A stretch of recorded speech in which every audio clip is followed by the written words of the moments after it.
नमस्कार दोस्तों, स्वागत है आपका एक बार फिर से। आज की ये कहानी जो मैं आपको सुनाने जा रहा हूँ, यह कहानी बहुत ही ज्ञानवर्धक कहानी है। जो लोग इस कहानी को पूरे मन से और दिल से सुनते हैं, उसके घर में कभी भी कोई क्लेश उत्पन्न नहीं होगा। उसके घर में हमेशा सुख और शांति बनी रहेगी। उसके घर में माता लक्ष्मी का सदा आगमन रहेगा। तो सब्सक्राइब कर लीजिए हमारे इस चैनल को, ताकि नए आए वीडियो की नोटिफिकेशन सबसे पहले आप तक पहुंचेगी। आपने सुना होगा कि जिसके घर में रोज झगड़े होते हैं, रोज क्लेश होते हैं, उस घर में बरकत नहीं होती। उस घर में कभी माता लक्ष्मी का आगमन नहीं होता। और जिसके घर में सुख शांति होती है, उसके घर में सुख समृद्धि का आगमन होता है और माता लक्ष्मी का निवास उसके घर पर सदा बना रहता है। इस कहानी को सुनने के बाद हमें यह पता चल जाएगा कि हमें घर में लड़ाई झगड़ा क्यों नहीं करना चाहिए, और जिसके घर में लड़ाई झगड़े होते हैं वो उन लड़ाई झगड़ों को कैसे रोक सकता है। क्योंकि घर में सुख शांति का होना बहुत जरूरी है। क्योंकि जहां सुख शांति होती है वही माता लक्ष्मी निवास करती है। जहां क्लेश उत्पन्न होते हैं, लड़ाई झगड़े उत्पन्न होते हैं, वहां माता लक्ष्मी का वास नहीं होता। वहां दुख और दारिद्र्य का निवास होता है। हो सके तो इस कहानी को पूरा सुने। यह कहानी आपके जीवन में बहुत सीख देगी। यह बहुत ही ज्ञानवर्धक कहानी है, इसे जरूर सुने। एक मोर और मोरनी की कहानी।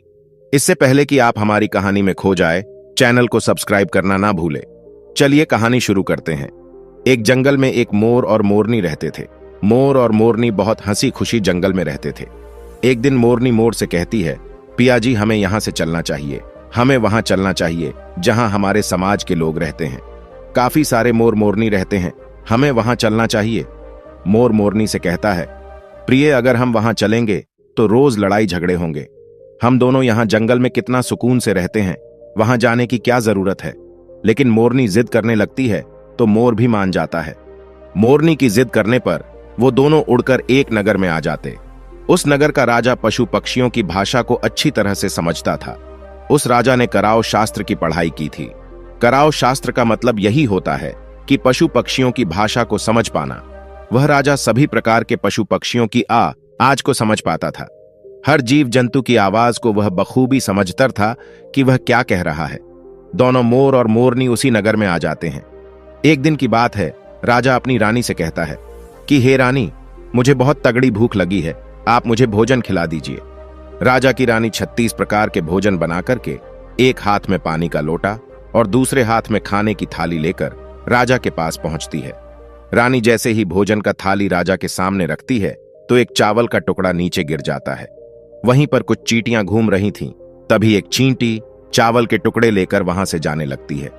राजा बैठा सब घटना को देख रहा था। उस चींटी के पास में तुरंत ही एक बड़ा चींटा आता है और वह चींटा उस चींटी से कहता है, हे प्रिय, यह चावल का टुकड़ा मुझे दे दीजिए और तुम वापस जाओ और उस राजा की थाली से दूसरा चावल का टुकड़ा लेकर आओ। उनकी बातों को राजा पूरी तरह से सुन रहा था, क्योंकि राजा हर जानवर, पशु और पंछी की भाषा को समझ सकता था। तो राजा वहीं बैठा रहा था जब चींटा चींटी से यह बात कह रहा है कि नहीं, मैं नहीं जाऊंगी।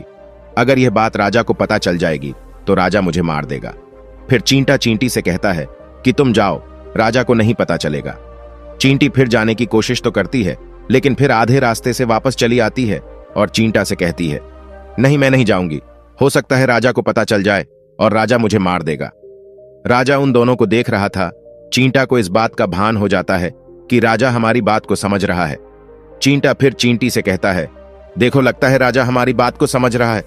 राजा ने हमारी बातों को सुन लिया है, इसीलिए वो हमें ही देख रहा है। चींटा चींटी से कहता है, अगर राजा ने हमारी बातों को सुन लिया है और राजा किसी और को बताया तो उसी समय पत्थर का बन जाएगा। राजा चींटा और चींटी की बात को बखूबी सुन लेता है और समझ लेता है। राजा इस बात को सुनकर हंसने लगता है। जैसे ही राजा को हंसी आने लगती है, राजा की रानी रसोई से बाहर आती है। वह जैसे ही रसोई से बाहर निकलती है, राजा उसे हंसते हुए दिखाई देता है। रानी राजा को हंसते हुए देखकर सोचने लगती हैं कि शायद मुझसे कोई गलती हुई है, इसीलिए राजा साहब हंस रहे हैं।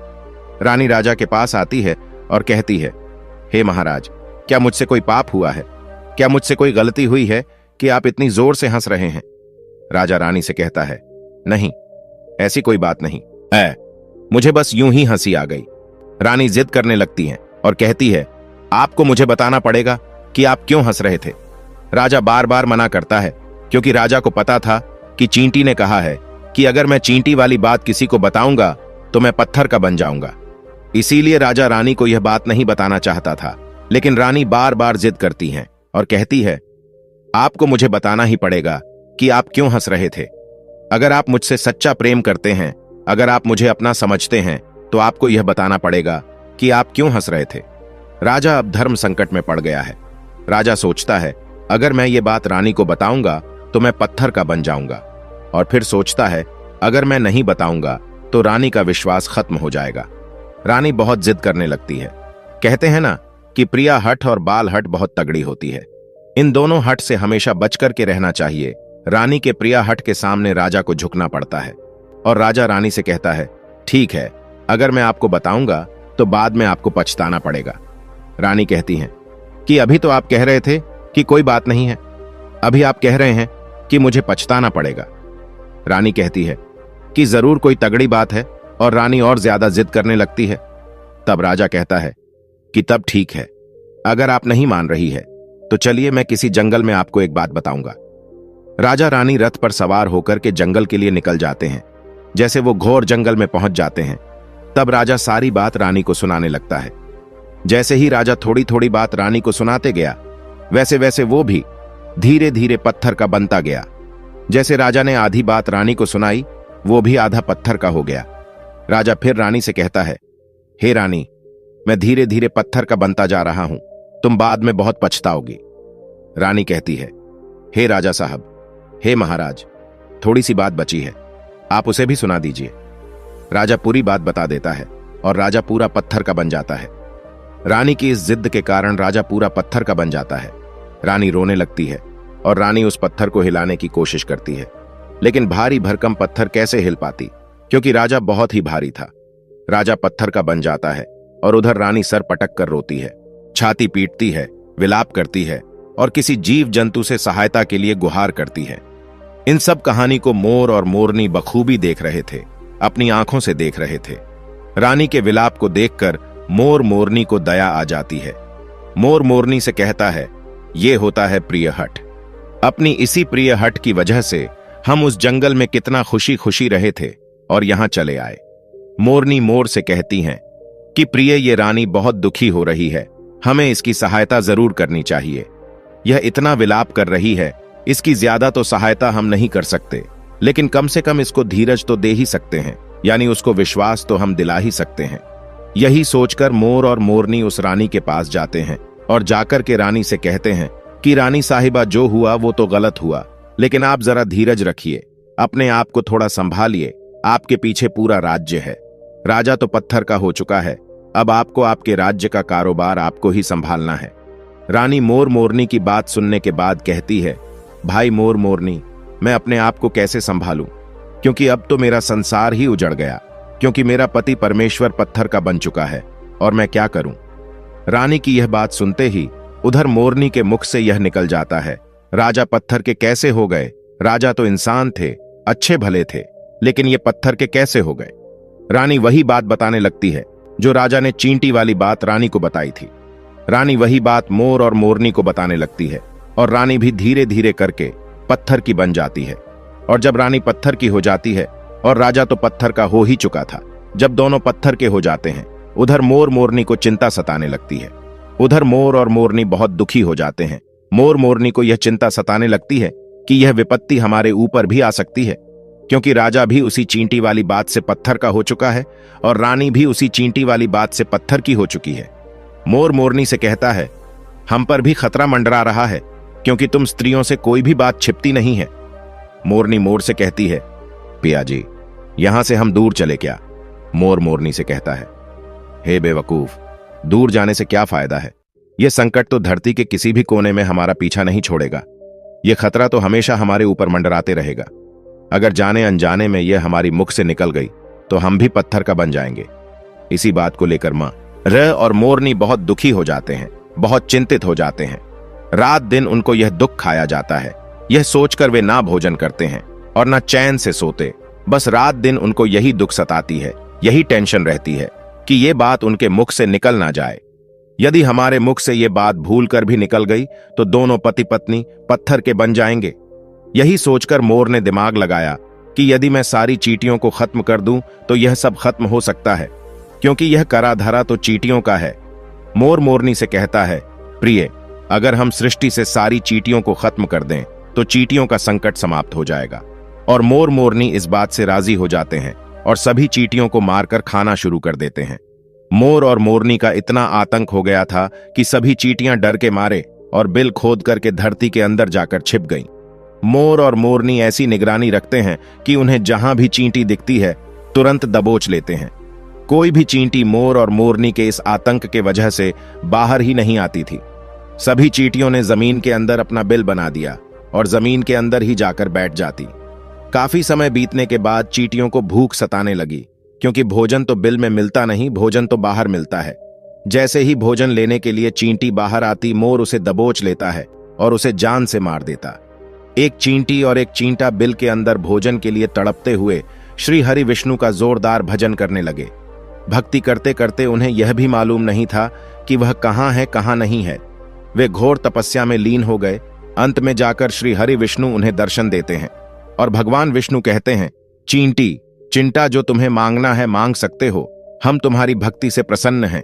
क्योंकि चिंटा और चींटी ने निरंतर भक्ति की थी, ना ही कोई जल ग्रहण किया ना ही अन्न।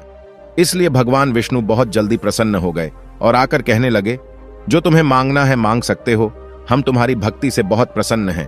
उधर चिंटा और चींटी ना जाने कितने दिनों से भूखे और प्यासे थे। दोनों एक ही बात कहते हैं, हे प्रभु, अगर आप हमें वर देना चाहते हैं तो हमारे पेट में गांठ लगा दीजिए।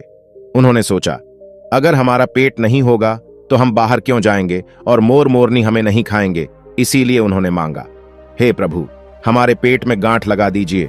भगवान विष्णु कहते हैं, तथास्तु, और चींटियों के पेट में गांठ लग जाती है। आज भी उन चींटियों के पेट में गांठ लगी हुई है, चींटियों का पेट नहीं होता। फिर चिंटा और चींटी भगवान विष्णु से कहते हैं, प्रभु, हमारे पेट में तो गांठ लग गई है, लेकिन अभी भी हमें मोर और मोरनी से खतरा है। मोर और मोरनी हमारे इंतजार में अभी भी ऊपर जमीन पर बैठे हैं और जैसे ही वे लोग हमें देखेंगे वो हमें मार देंगे। भगवान विष्णु मोर से कहते हैं, हे मोर, तुम चींटियों का शिकार करना बंद कर दो। इसमें चींटियों का कोई दोष नहीं है। जो दोषी था वो राजा था, क्योंकि राजा ने कराव शास्त्र की पढ़ाई की थी, इसीलिए वह सभी जीव जंतु की भाषा को समझने में सक्षम था। उसके साथ साथ वो जिन भाषा को समझता था उनका रूप बदलने में भी सक्षम था। पशु पक्षियों का वह रूप धारण किया करता था, और जब वह राजा रूप धारण करता था उन पक्षियों के साथ संभोग भी किया करता था। और जब वह पशु पक्षी गर्भ धारण करते थे तो वह उन्हें छोड़ करके इंसान बन जाता था, और फिर ऐसी पशु पक्षियों पर वह जोर से हंसता था। इसकी ऐसी मूर्खता के कारण ही आज यह राजा पत्थर का बना पड़ा है। मोर कहता है, हे प्रभु, उनकी पत्नी का, उनकी रानी का क्या दोष है? श्री हरि विष्णु कहते हैं कि उनकी पत्नी भी उनके इस पाप में भागीदारी है, क्योंकि उनकी पत्नी अगर उनको रोकती तो वह इतना बड़ा पाप नहीं करता। इसीलिए उनकी रानी भी इस पाप की भागीदारी है, इसलिए आज वो भी पत्थर की बन चुकी है। श्री हरि के समझाने के बाद मोर उनसे कहता है, हे प्रभु, पर इस बात को हम किसी और से कहेंगे जो कि रानी ने हमें सुनाई है, तो क्या हम पत्थर के बन जाएंगे? श्री हरि विष्णु कहते हैं कि तुम्हारा यह श्राप अब समाप्त हो चुका है, तुम्हें किसी से कहने पर कोई फर्क नहीं पड़ेगा। आप किसी से भी कह सकते हैं, तुम्हारे ऊपर से खतरा टल चुका है। मोर और मोरनी बड़े प्रसन्न हो जाते हैं, उनकी खुशी का कोई ठिकाना नहीं था। श्री हरि विष्णु अंतर्ध्यान हो जाते हैं और चले जाते हैं, और इधर मोर मोरनी का खुशी का कोई ठिकाना नहीं था। अगर किसी जानवर को, किसी पशु को खुशी होती है तो वह झूमने लगता है, नाचने लगता है। यही बात मोर के साथ हुआ। मोर को जब यह पता चला कि उनके ऊपर से खतरा टल चुका है तो वो खुशी में नाचने लगा, जोरदार नाचने लगा। उसकी खुशी का कोई ठिकाना नहीं था, वह खुशी के मारे पागल हो रहा था। फिर जैसे ही मोर खुशी के मारे अपने पैरों के नीचे देखता है कि फटे बदसूरत पैर मोर के बने हुए थे, मोर अपने पैरों को दे कर रोने लगता है। मोर सोचने लगता है कि पहले मेरे पैर इतने सुंदर थे, लेकिन आज इतने फटे और गंदे कैसे हैं? मेरा पूरा बदन सुंदर है, लेकिन मेरे पैर इतने फटे और बदसूरत कैसे हैं?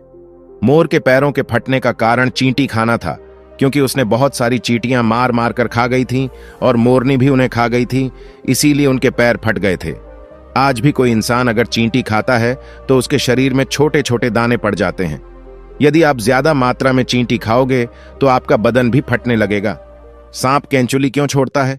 क्योंकि सांप चींटी खाता है और इसीलिए उसके शरीर में फट जाता है, अलग हो जाते हैं। इसी तरह मोर के पैर फट गए थे और वे बदसूरत हो गए थे, इसलिए मोर अपने पैरों को देखकर जोर जोर से रोने लगा। मोरनी मोर को धीरज रखवाती है और कहती है, जो हुआ वो तो हो गया, रोने से क्या होगा। मोर नाचता और जोर जोर से रोता है, इसलिए उसकी आंखों से आंसू की धारा बह रहे थे। मोरनी मोर को धीरज रखवाती है और उसके आंसुओं को नीचे गिरने से रोकती, लेकिन रोक नहीं पाती। मोरनी के हाथ तो है नहीं, लेकिन अपनी चोंच से एक एक आंसू को उठाती और अपने मुख में रखने की कोशिश करती, लेकिन कितना अपने मुख में रखती, सीधे मोरनी के पेट में चले जाते। इस तरीके से हर बार मोरनी मोर के आंसुओं को रोकती और मोर नाचता और खूब जोर जोर से रोता। मोर के आंसुओं को देखकर और मोरनी के प्यार को देखकर भगवान श्री हरि फिर से दर्शन देते हैं और मोरनी को आशीर्वाद देते हैं और कहते हैं कि तुम्हारा प्रेम ऐसे ही सदा बने रहे। इस आशीर्वाद के वजह से, अब इसे आशीर्वाद समझिए या श्राप, इसकी वजह से मोर कभी संभोग नहीं कर पाता, क्योंकि मोर जब नाचता है तो उसकी आंखों से आंसू गिरते हैं और उन आंसुओं को मोरनी चुगती है और उसी आंसुओं के कारण मोरनी गर्भवती हो जाती है। भगवान श्री हरि मोर और मोरनी को आशीर्वाद देते हैं और कहते हैं कि तुम्हारी भक्ति धन्य है और तुम धन्य हो। एक समय ऐसा भी आएगा कि तुम्हारे पंख को मुकुट बनाकर धारण करेंगे। इसलिए कहते हैं, श्री कृष्ण के रूप में श्री हरि धरती पर आते हैं तो वह मोर का पंख अपने मुकुट में धारण करते हैं। इस कहानी में बस इतना ही, और हम आशा करते हैं कि इस कहानी से आपको बहुत कुछ सीखने को मिला होगा।